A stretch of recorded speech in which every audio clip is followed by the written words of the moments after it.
beyond the pole on the other side of the South Pole from Middle America. An area as big as the United States that's never been seen by a human being. And that's beyond the pole on the other side of the South Pole from Middle America.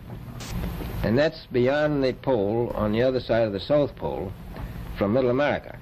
On the other side of the South Pole from Middle America. From Middle America. From Middle America. And I think it's quite astonishing that there should be an area as big as that unexplored.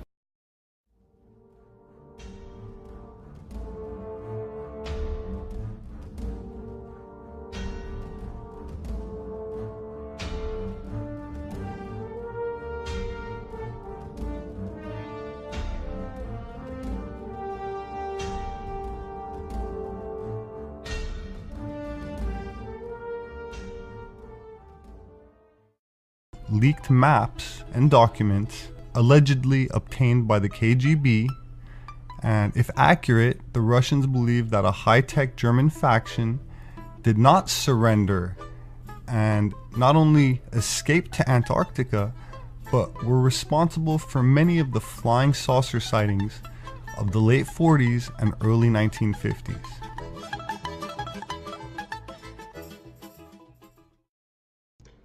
A lot of strange news of recent regarding Antarctica. Strange sightings, strange trips to this unknown land. This frozen tundra. We have John Kerry visiting it. We have the Russian Orthodox Church bishop visiting it after having a meeting with Pope Francis. The first time in over 1,000 years that the leader of the Catholic Church and the Russian Orthodox Church actually met. They both met in Cuba. Russian Orthodox Archbishop went and visited Antarctica.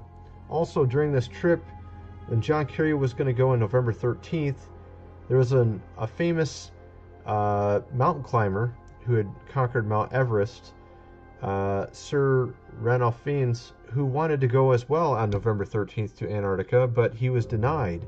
And this was the exact time in which John Kerry went. Why was he denied is the question. Why is it even Barack Obama recently went to Antarctica? And of course we also have these strange sightings of recent. And we have these strange sightings of recent within Antarctica. As you can see, 3 pyramids right here, sort of like the pyramids of Giza in Egypt. Very strange. You even have these smaller pyramids next to the larger. All found in Antarctica. This is a recent find. This is located not too far from England's official Antarctic base.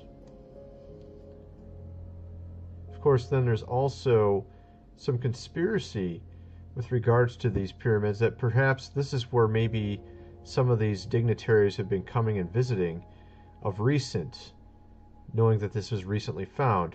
Of course, we know the past of Nazi Germany visiting the Antarctic, bringing in many ships, building some sort of secret base in Antarctica. And of course, we also have Operation High Jump with Admiral Byrd coming in, and we don't exactly know what occurred there, but shortly after, we have this Antarctic Treaty for which no one now can easily go to Antarctica, that it's banned that anybody can go there unless they have some sort of scientific reason to be there and they get approved. Which is kind of strange, right? You have all these strange things that all connect together. With the proliferation of new technology, such as Google Earth, where you can tap into various satellite imagery via the internet, you have a lot of people doing research, trying to find various strange phenomena in Antarctica and, of course, other places. Here you have this massive cavern. It appears to be just a cavern at first glance, but if you look at some of the other angles of the footage, you can clearly see that this is man-made, and this appears to be some sort of entrance to an underground base. I mean, really, this is not natural. There's no way you can look at this as being a natural formation. So this is one of many finds of recent with Antarctica, various underground base entrances. Here's another oddity here. It appears it could be some sort of entrance as well. It was broadcast in Russia, May 2006. And of course, there's other imagery, such as this one here, which appears to be potentially like 4 tanks and something crashing into the tundra. We don't exactly know what it is. Of course, it's an aerial photo. It's difficult to make it out at such a distance, but it would be very interesting if we could somehow get a closer look. And of course, recently WikiLeaks even had some revealed Antarctica pictures, 24 pictures. And you have to ask yourself, why would Julian Assange be releasing pictures of Antarctica? And of course, you have also all this controversy with these dignitaries recent visiting Antarctica right after the release of this new find of these pyramid structures in Antarctica, which I showed you earlier, that appear to be like in the almost the same formation as the pyramids in Giza. It's very strange. And we're talking Antarctica here. Okay, we're talking Antarctica. Extremely cold. There's no way that any human in a standard working condition could do that. And of course, if you check into some of the mere costs of living in Antarctica, it's just insane. Okay, we're talking a gallon of gas in Antarctica costs $30. Okay, there's some people I've read about their living in Antarctica and the costs associated with various things. Basically, everything costs 10 times as much there. So you can imagine just how much manpower it would take to build these pyramids. It's just insane, just to think about. And of course, there's this secret history of its past, to where if you look at some of these older ancient maps, it shows Antarctica as actually being far less covered with ice. So obviously this ice is more of a recent thing over the last so many thousand years.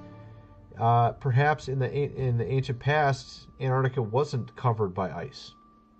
And so it's really interesting to look into all this. And there's even some references in the book, I think it's the Book of Enoch, I can't remember which parts, where it talks about him going to the uttermost parts of the earth and it being a frozen tundra, and this is where he had entered into another dimension. I can't remember the passage offhand. I remember reading it and I thought it was very strange sounding.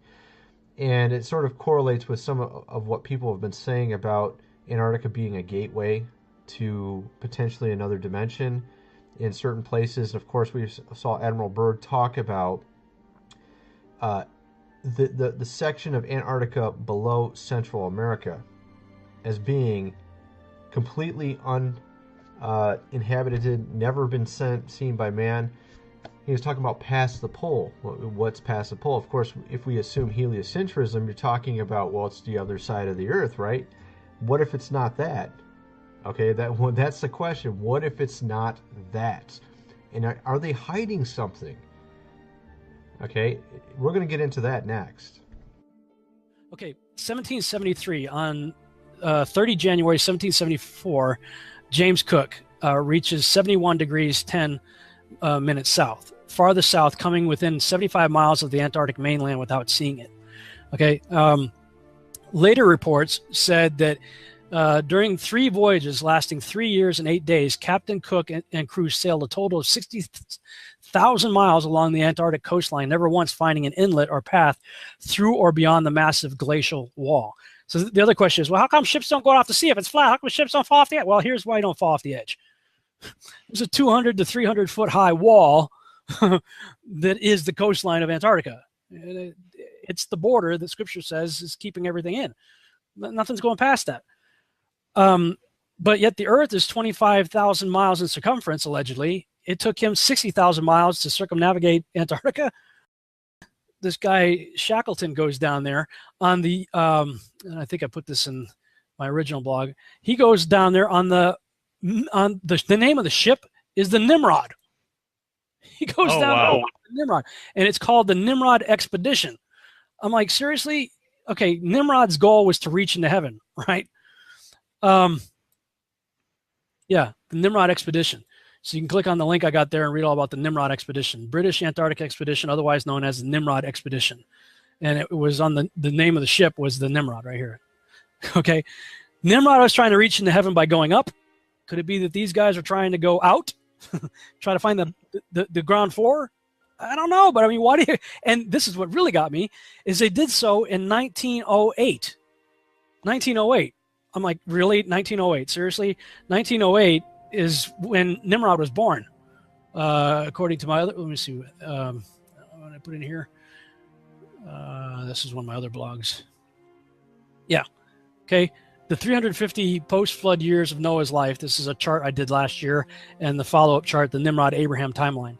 Nimrod was born in 1908 AM, or years since creation. And then 1908, see, 1907 to 1909, well, that's 1908. Nimrod went to Antarctica. I'm like, I mean, you can't write this stuff. I mean, wow. Okay, so they go down there. A whole bunch of people are, from that point on, once they start finding ways to get through the ice to get there, more and more expeditions and better ships are built and used to get there. Then you get to Admiral Byrd. Now, when Admiral Byrd goes down there several times, and one of the operations is called Operation High Jump. And you're like, oh, geez. Yeah, right. Operation High Jump. Operation High Jump. Really? Operation High Jump. I mean, because they went out there with aircraft carriers and airplanes and stuff. Some real heavy equipment and stuff like that. Operation High Jump. So then he gets on TV, national TV, and he does this radio show where he talks about all of the natural resources down there. I mean, coal and uranium and stuff to fuel the world forever. It's wonderful. And you can go on YouTube and look up the Admiral Byrd news interview. I think it was on CBS. And it's wonderful. And all these nations are going down there, Russia and Japan, all these nations are going down there. Check it out. Well, then he goes down after that interview. They go down on the next mission, which I believe was called Operation Deep Freeze. And then all of a sudden, everything changes. Everybody pulls out. They leave Antarctica. And all the nations that were down there doing whatever they were doing signed a treaty, the Antarctic Treaty. And I believe it was 1958 or somewhere thereabouts, saying, nope, nobody can stake a claim to Antarctica, and if you're going to go down there, you can only go down there for scientific reasons under carefully restricted guidance, but it's not a free-for-all. Nobody can just, hey, I'm going to go check out Antarctica and do a high jump on my own. No, can't do it. So when I look at the nations that signed the Antarctic Treaty, and I look at the nations that are putting forward quote-unquote space videos of the Earth, they're the same people. So if I was to put on my tinfoil hat and play the conspiratorial role here, there definitely appears to be some very suspicious things that took place. Then all of a sudden NASA is formed, and then simultaneously you have Russia and the United States doing high altitude nuclear bomb testing. They're blowing up nuclear bombs high up in the atmosphere, and they called it Operation Fishbowl. Oh, geez. I mean, you can't make this stuff up, man. I mean, they're calling it Operation Fishbowl. Okay? So, I mean, if they're trying to keep us from having conspiracy mindsets, they're really not helping out much with the names. The Nimrod mission goes down there, Operation High Jump, and we're going to all leave there because apparently we found something, and now we're going to start blowing things up high up in the atmosphere. And if you go on YouTube and do a search for Operation Fishbowl high altitude nuclear testing and watch the explosions that took place and how they look, I got to tell you, man, it looks like they hit a dome, and it's almost as if they found the end of the Truman Show in Antarctica, and then they said, wonder how high this thing is, and started blowing off bombs. And then you're going to tell me that we went from Sputnik in 1958 to men standing on the moon in 1969. You're telling me in 11 years we went from ideas scribbled on napkins to putting men on the moon with technology less sophisticated than my iPhone. This might be sort of difficult to see what's going on here, but what I'm trying to show here is sort of what's going on with the circumference that Captain James Cook came up with and the circumference of the Earth. Okay? The circumference of the Earth is about 25,000 miles, which is what we have here. This is represented as being 25,000 miles. The radius times 2 times pi equals the circumference. So we're talking about a proportion of the radius. So 25,000 miles circumference here. This one represents a 60,000 mile circumference. And this is based off just proportions. Okay, we're talking a radius of 9,549 miles. Clearly a lot more than 3,956, right? So at any rate, my point is that we're talking, more than double the size. Okay, so here's the picture of the Earth from space. There it is. Since you were a kid, you've seen this image. But you've never seen it from that point of view. You know what? We adopted this whole model like 400 or 500 years before the airplane. 400 years before the airplane, pretty much. Like beginning in the 1900s. They went to the North Pole in the 1900s. This is 1482. Nobody went to the top of the globe, to the bottom, or flew up, or built a skyscraper until, it's funny, back in the 60s when they went to the moon, this is the first time we actually had like an instrument of flight to actually go high enough to actually fucking check out if what we agreed to 500 years ago was real. You see this here? What we're looking at right now appears to be the Earth and the Moon revolving around it. Now, I have to ask you a question. Do you think that this is just some fake virtual reality imagery, or do you think this is real photos that are just set in stills put in succession? Let's just look at it again here. Do you think that this is something someone made in virtual reality, or do you think these are real photos that are just put in succession? Okay, well, I showed my wife this, and she thought it was completely fake. And that was before I told her that this is NASA's latest photo. This is literally NASA's latest photos. They somehow, after 40 years of not taking any photos of the Earth from space with their, what was it, 10 to 13,000 satellites out there, they finally decided to take a photo of Earth. 40 years after the fact, after all the Apollo missions, they finally said, wow, we finally are able to clear out of space and we could just take a photo. Finally! 40 years after the fact, because it's so hard to take a photo when you got 13,000 satellites out in space. And this is what they gave us. Now, is it just me, or do they think we're stupid? Because that is the fakest thing I've ever seen in my life. I mean, seriously, give me a break. I think I could do a better job myself. I am not joking. I actually think I could. I actually have a background in ray tracing, and I also have a background in 3D design with CAE, Computer Aided Engineering, with ideas and Unigraphics and Pro-E, all these highly expensive and complex programs for modeling.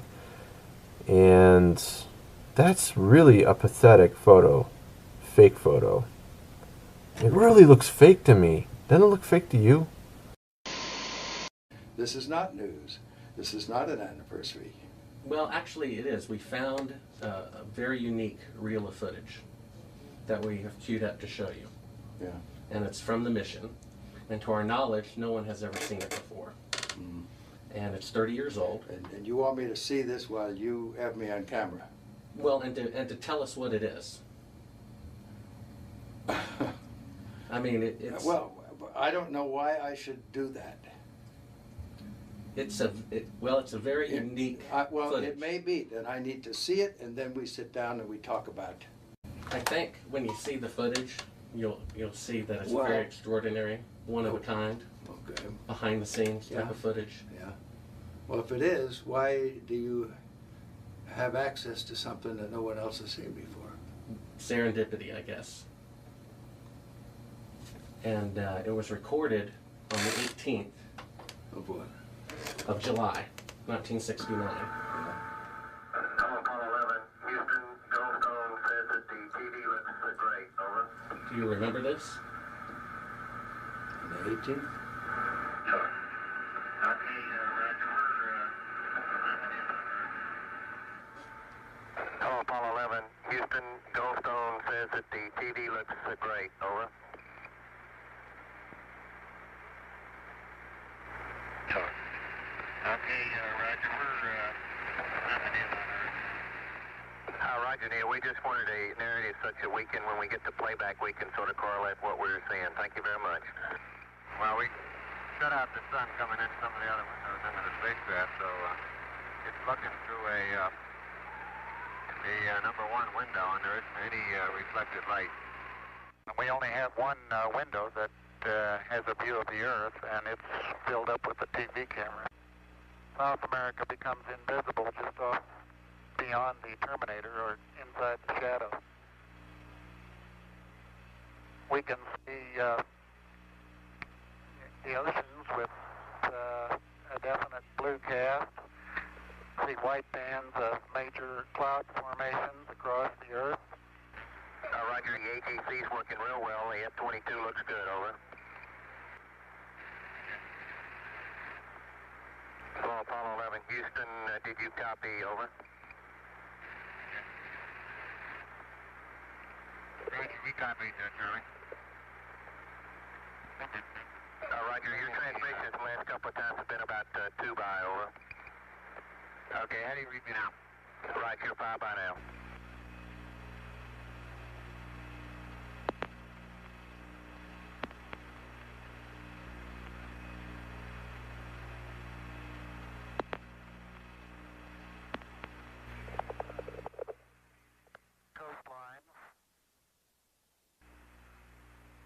Now we're coming in. Can't quite make out who that had.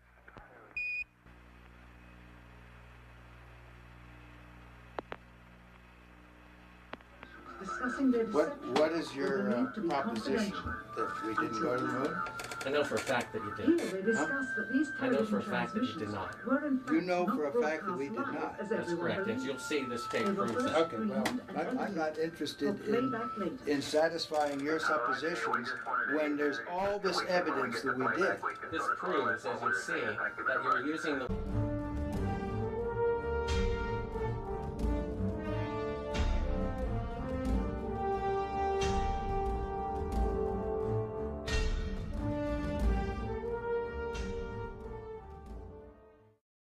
Leaked maps and documents allegedly obtained by the KGB, and if accurate, the Russians believe that a high-tech German faction did not surrender and not only escaped to Antarctica, but were responsible for many of the flying saucer sightings of the late 40s and early 1950s.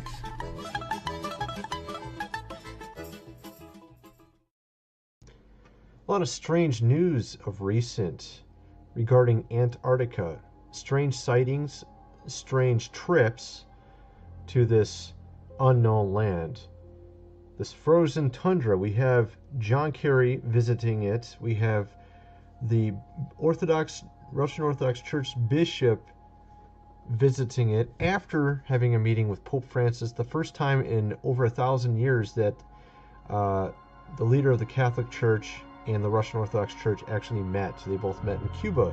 Russian Orthodox Archbishop went and visited Antarctica. Also, during this trip, when John Kerry was going to go on November 13th, there was a famous mountain climber who had conquered Mount Everest, Sir Ranulph Fiennes, who wanted... Beyond the pole, on the other side of the South Pole, from Middle America. An area as big as the United States that's never been seen by a human being. And that's beyond the pole on the other side of the South Pole from Middle America. And that's beyond the pole on the other side of the South Pole from Middle America. On the other side of the South Pole from Middle America. From Middle America. From Middle America. And it's, I think it's quite astonishing. that there should be an area as big as that unexplored.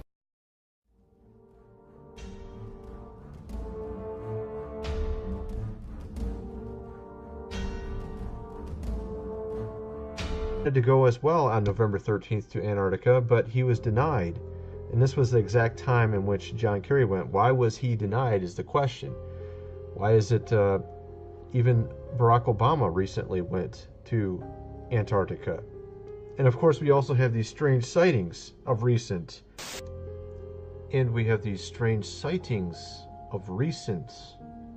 Within Antarctica. As you can see, 3 pyramids right here, sort of like the pyramids of Giza in Egypt. Very strange. You even have these smaller pyramids next to the larger, all found in Antarctica. This is a recent find. This is located not too far from England's official Antarctic base. Of course, then there's also some conspiracy with regards to these pyramids, that perhaps this is where maybe some of these dignitaries have been coming and visiting of recent, knowing that this was recently found. Of course, we know the past of Nazi Germany visiting the Antarctic, bringing in many ships, building some sort of secret base in Antarctica. And of course, we also have Operation High Jump with Admiral Byrd coming in, and we don't exactly know what occurred there, but shortly after, we have this Antarctic Treaty for which no one now can easily go to Antarctica, that it's banned that anybody can go there unless they have some sort of scientific reason to be there and they get approved.